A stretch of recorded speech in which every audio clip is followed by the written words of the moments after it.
Howdy folks, hope you've all had a good weekend, and welcome to another episode, in fact the final episode of 2025 of Mingle with Jingles. Today marks the beginning of my official annual 2 weeks off. I'll be back, officially at least, on Monday, the 5th of January 2026. This is officially my last video of 2025. But I realise I'm not fooling anybody. I'm going to get bored after a couple of days and I'll start doing videos on something. I don't know what. Maybe Kingdom Come Deliverance, maybe Into the Dead. Almost certainly The Last Caretaker and The Lift. A couple of games that I covered in Indie Week a couple of weeks ago that seemed to strike a chord with people. Or perhaps some other little indie titles I've been keeping quiet to myself and been playing under the radar. Maybe I'll do a video or two on over the course of the next 2 weeks. The one thing we know for sure is that I say I'm taking 2 weeks off, but let's face it, you know I'm not. I don't know why I keep insisting on calling it my 2 week break, because I'm not really taking a... Well, I kind of am. I'm taking a break from my schedule. I'm not fooling anybody if I was to claim I was taking a break from uploading. I mean, originally, back when I first started taking these 2 weeks off at Christmas, they were supposed to... I genuinely thought I wouldn't put a video up for 2 weeks. And it's funny, I don't know what it is. Maybe I just have this work ethic. I don't know if it's my generation or whatever, but I just feel like I need to be working. And I do just get bored after a couple of days. So at some point eventually I just buckle under the pressure and I do something just for the sake of keeping busy. I should probably find some hobbies or something. Anyway, 2 week official Christmas break. I mean, like I said, it's not really a break from uploading because I know I'm going to be uploading. It's more of a break from my regular weekly schedule, so I don't have to do a World of Warships video every Tuesday and Friday. I don't have to do a World of Tanks video on a Thursday. I don't have to do any videos on any particular day. I can just do whatever I feel like. And some days that might be not doing anything. We shall have to see. Rest assured, though, you haven't seen the last of me for 2025. I will be back before the end of my official break on Monday, the 5th of January. So anyway, 2025, it hasn't been a great year, has it? However, I am confident that by the end of 2026, we'll be looking back on 2025 with a certain degree of fondness, never having imagined that things could have possibly gotten worse. But trust me, I'm sure they will. I know everybody, myself included, has been going on and on over the last 6 months that this AI bubble is going to burst sooner or later. Honestly, I think there are signs that it may have already started. A lot of you are probably already aware of the details that I'm about to share, but for the benefit of those who aren't, and as a sort of recap for those who are, I'm just going to quickly summarise how the great AI circle jerk of 2025 has led us to where we currently find ourselves.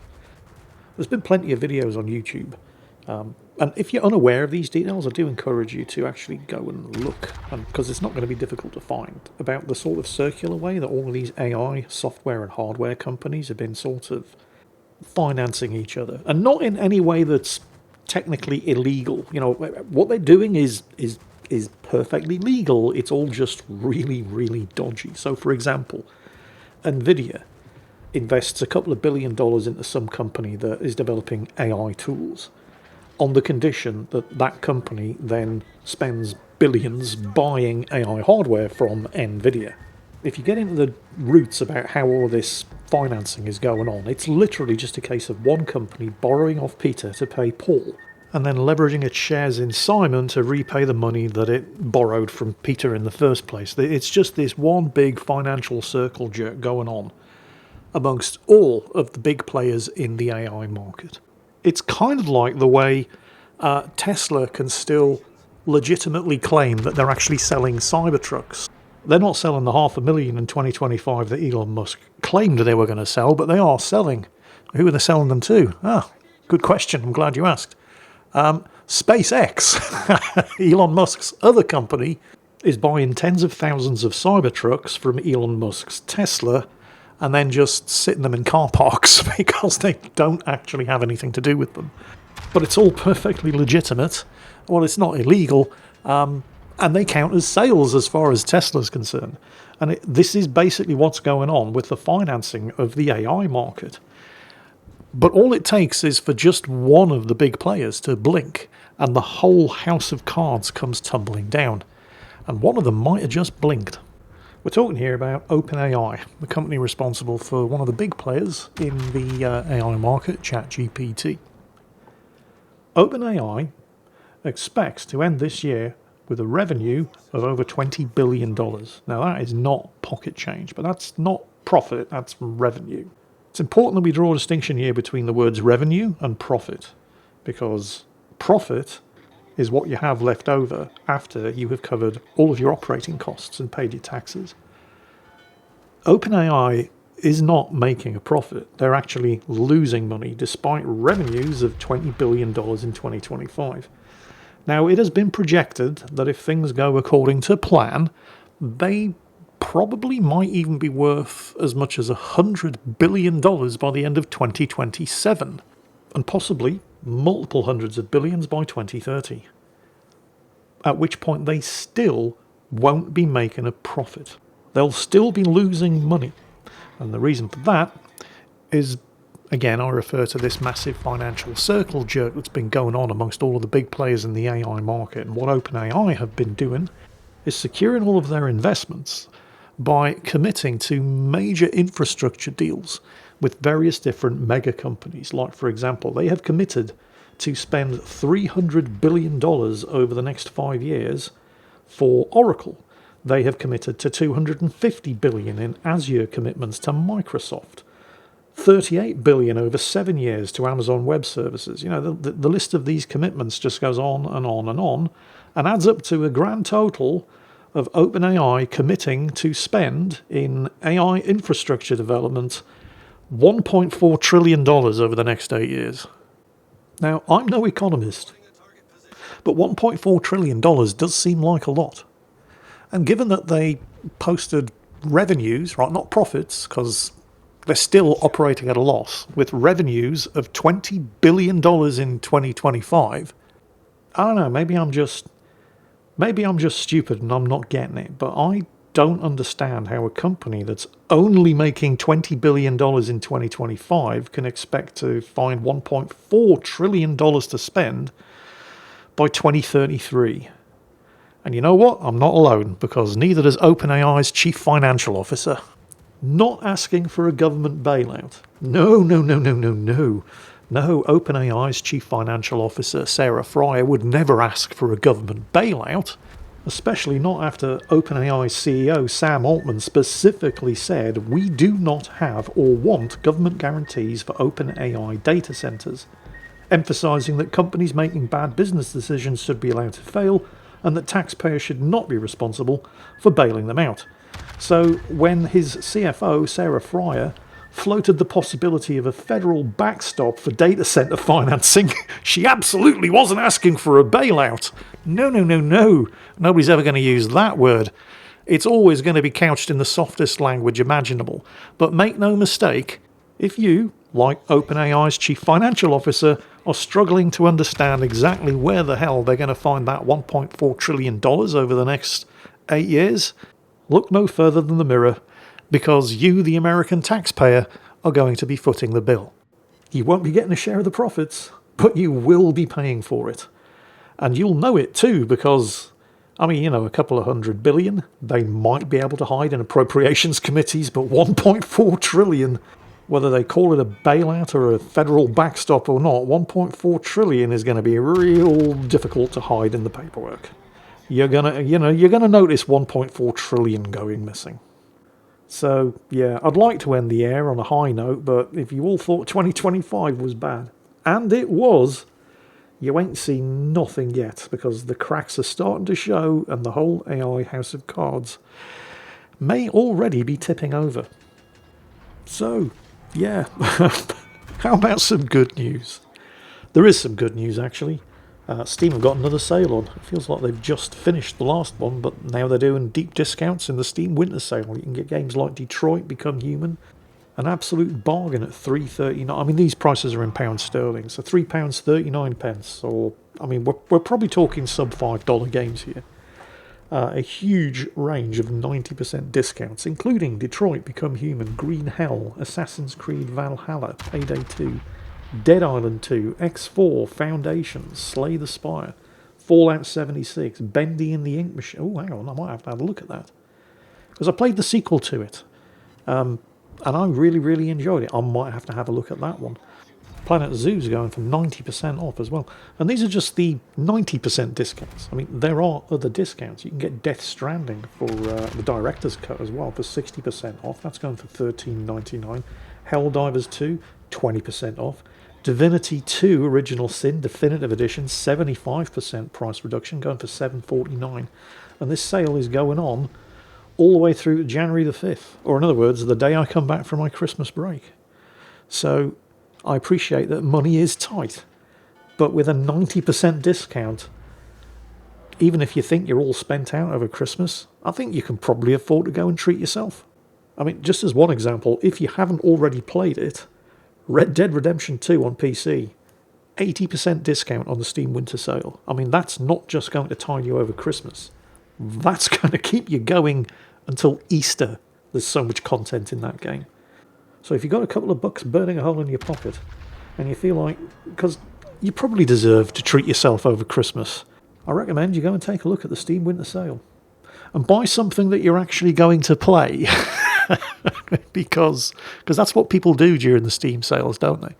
You can sit there and say, no, I never do. Everybody does it. Everybody buys a whole bunch of stuff during the Steam sales, and then they just sit there in your library and you never actually get around to playing them. I suspect maybe it's been a while since anybody can actually afford to do that. I think these days if you buy a game, it's because you are going to play it because you can't afford not to after spending money. But even with that being the case, 90% discounts, you're not spending a lot of money, and you probably deserve to treat yourself after the year that 2025 has been. So that's the Steam Winter Sale, currently ongoing. Oh, and don't forget, while you're there, you can cast your votes for the Steam Awards.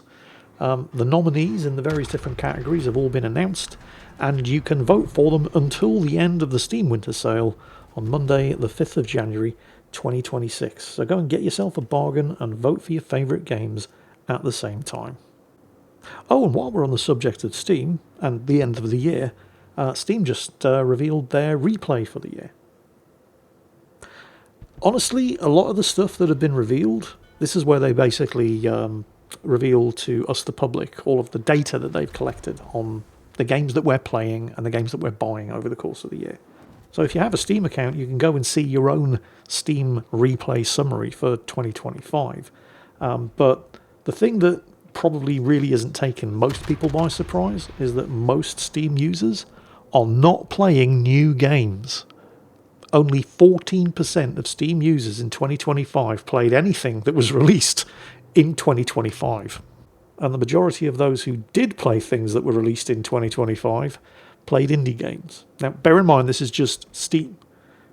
There are plenty of other games out there that you do not play through Steam, like anything by Blizzard, for example, you play through the Blizzard launcher, whether that's World of Warcraft or Diablo or whatever. So there's plenty of people that spend plenty of time playing things not on Steam. But on Steam, only 14% of all Steam users played anything new, and the majority of the new games that they did play this year were indie titles or AA titles, not AAA titles. Big surprise. Taking a look at my own Steam breakdown, I played a variety of different games apparently. 27 different games on Steam played over 2025, which is 2 less than last year. Amongst those were 16 new games, 13 demos, I've been playing a lot of demos of indie titles, and 4 playtests. Again, basically the same deal. Now, when it comes to the things that I did play, I kind of buck the trend, because most of the games that I played on Steam this year were actually new games. And when you have a look, and you'll understand why in a moment, but when you have a look at the top 3 games that I played on Steam this year, one of them is probably going to come as no surprise whatsoever. Another one might, and a third definitely will. So my most played game on Steam, with 27% of my Steam playtime and 72 gaming sessions played, was Kingdom Come Deliverance 2. Yeah, I know. Big surprise.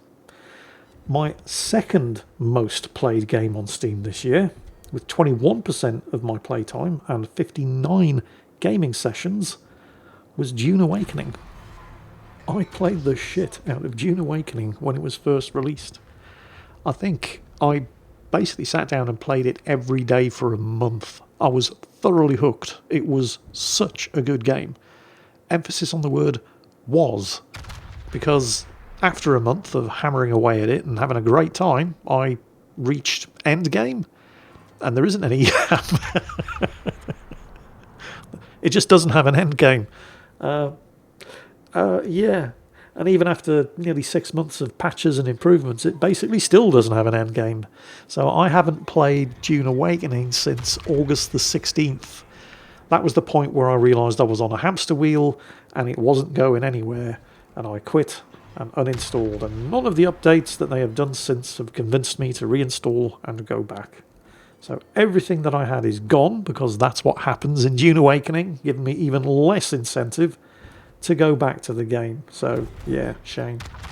And my third most played game, with 9% of my total playtime in 2025, is an older game, not actually released in 2025. This thing came out in September last year, 2024. Developed and self-published on Steam by WX3 Labs.